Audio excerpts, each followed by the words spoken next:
भी राज्य का असली बॉस कौन होता है? इस सवाल का जवाब सिर्फ एक पद में छुपा है, मुख्यमंत्री।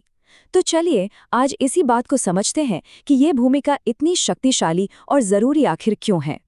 ठीक है, तो सीधे मुद्दे पर आते हैं। देखिए, किसी भी राज्य सरकार में दो हेड होते हैं। एक तरफ है राज्यपाल, जो संवैधानिक यानी कॉन्स्टिट्यूशनल हेड हैं, और दूसरी तरफ है मुख्यमंत्री, जो कि असली यानी रियल एग्जीक्यूटिव हेड हैं। और भी आसान शब्दों में कहें तो राज्यपाल पूरे राज्य के मुखिया हैं, जबकि मुख्यमंत्री सिर्फ सरकार के मुखिया होते हैं। तो राज्य में शक्ति के ये दो केंद्र आखिर काम कैसे करते हैं? चलिए इसे थोड़ा और करीब से देखते हैं। अगर मुख्यमंत्री की भूमिका को एक लाइन में समझना हो ना, तो बस ये याद रखिए कि राज्य में मुख्यमंत्री का पद ठीक वैसा ही है जैसा केंद्र में प्रधानमंत्री का। उनकी शक्तियां, उनके काम, सब कुछ लगभग एक जैसा है। ये तुलना इस पद की अहमियत को समझने का सबसे अच्छा तरीका है। तो सवाल ये है कि कोई इस शक्तिशाली पद तक पहुंचता कैसे है? चलिए मुख्यमंत्री बनने की पूरी प्रक्रिया पर एक नजर डालते हैं। देखिए, हमारा संविधान तो बहुत सीधी सीधी सी बात कहता है। आर्टिकल 164 में लिखा है कि राज्यपाल मुख्यमंत्री की नियुक्ति करेंगे, लेकिन इसका ये मतलब बिल्कुल नहीं है कि राज्यपाल अपनी मर्जी से किसी को भी चुन सकते हैं। जो असली प्रक्रिया है वो संसदीय परंपराओं पर आधारित है। ज्यादातर मामलों में तो ये प्रोसेस बहुत सीधा होता है। राज्य में चुनाव होते हैं, किसी एक पार्टी या गठबंधन को विधानसभा में साफ साफ बहुमत मिलता है, और फिर राज्यपाल उस बहुमत वाली पार्टी के नेता को मुख्यमंत्री के रूप में नियुक्त कर देते हैं। सिंपल। हाँ, यहीं से मामला थोड़ा दिलचस्प हो जाता है। जब किसी भी पार्टी को क्लियर मेजॉरिटी न मिले, जिसे हम त्रिशंकु विधानसभा या हंग असेंबली कहते हैं, तब क्या होता है? ऐसी सिचुएशन में राज्यपाल अपने विवेकाधिकार यानी अपनी समझ का इस्तेमाल करते हैं।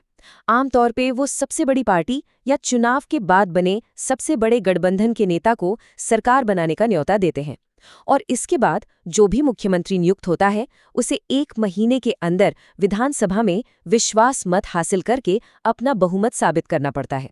यहाँ एक और बड़ा मजेदार सवाल आता है, क्या किसी ऐसे व्यक्ति को मुख्यमंत्री बनाया जा सकता है जो चुनाव ही ना जीता हो, मतलब जो विधायक ही ना हो?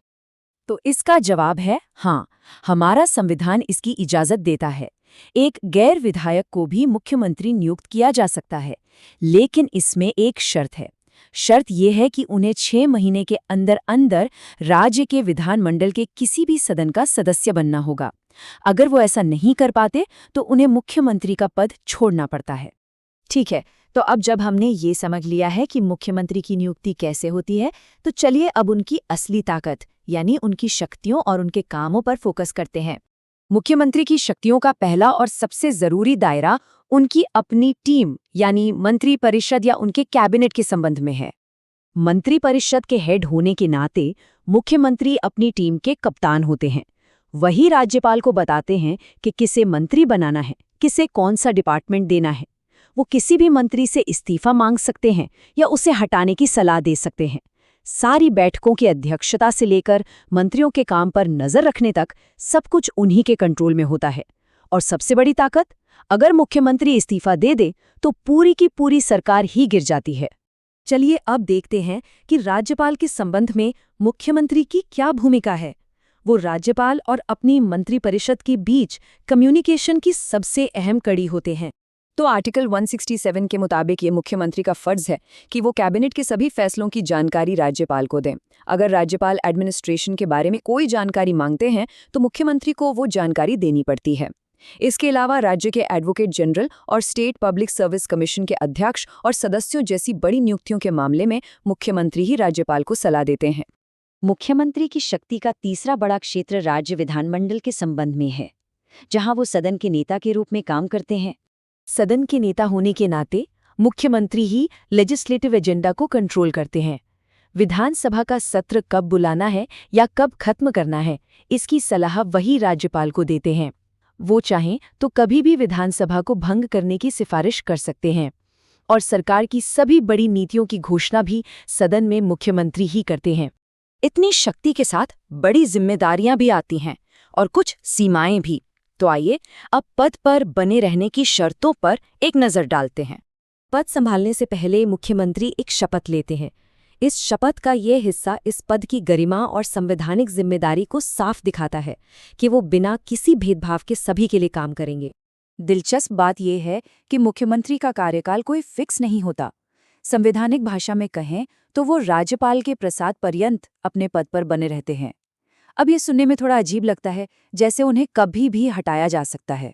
लेकिन रुकिए, इस प्रसाद शब्द का मतलब ये बिल्कुल नहीं है कि राज्यपाल जब चाहें मुख्यमंत्री को बर्खास्त कर सकते हैं। ये शक्ति एक बहुत ही जरूरी लोकतांत्रिक शर्त से बंधी हुई है, और वो शर्त है विधानसभा में बहुमत। जी हाँ, जब तक मुख्यमंत्री को सदन में बहुमत का समर्थन हासिल है, राज्यपाल उन्हें बर्खास्त नहीं कर सकते। तो असल में मुख्यमंत्री का कार्यकाल उनके बहुमत पर निर्भर करता है, न कि राज्यपाल की मर्जी पर। अपनी इन औपचारिक शक्तियों के अलावा भी मुख्यमंत्री कई और भूमिकाएं निभाते हैं जो उन्हें राज्य प्रशासन का एक केंद्रीय स्तंभ बनाती हैं।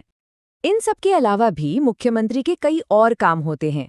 राज्य के विकास का खाका खींचने वाले स्टेट प्लानिंग बोर्ड के अध्यक्ष वही होते हैं। राष्ट्रीय स्तर पर दूसरे राज्यों के साथ तालमेल बिठाने वाली काउंसिल्स में राज्य को वही रिप्रेजेंट करते हैं। सरकार की आवाज बनकर जनता तक बात पहुंचाने वाले मुख्य प्रवक्ता भी वही होते हैं। और जब भी कोई संकट आता है तो वो चीफ क्राइसिस मैनेजर की भूमिका भी निभाते हैं। ये सारी भूमिकाएं दिखाती हैं कि वो सचमुच में राज्य की धुरी हैं। तो ये सब हमें एक आखिरी सवाल पर लाता है, क्या मुख्यमंत्री राज्य का सबसे शक्तिशाली एग्जीक्यूटिव है या फिर विधानसभा के जरिए जनता के प्रति सबसे ज्यादा जवाबदेह सेवक? शायद सच्चाई ये है कि वो दोनों हैं। एक तरफ असीम शक्ति तो दूसरी तरफ लोकतांत्रिक जवाबदेही का मजबूत बंधन।